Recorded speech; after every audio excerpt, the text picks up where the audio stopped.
Медаль увезет в Бурятии мастер спорта России международного класса, любители борьбы Сывик Баксаров.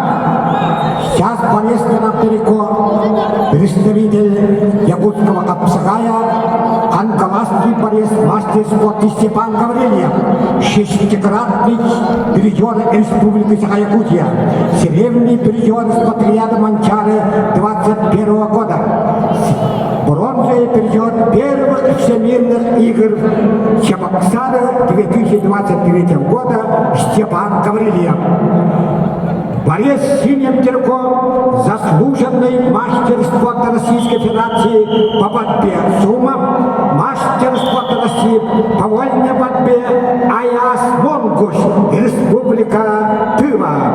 Он является двукратным чемпионом мира по борьбе сумма, многократный чемпион Европы и Российской Федерации.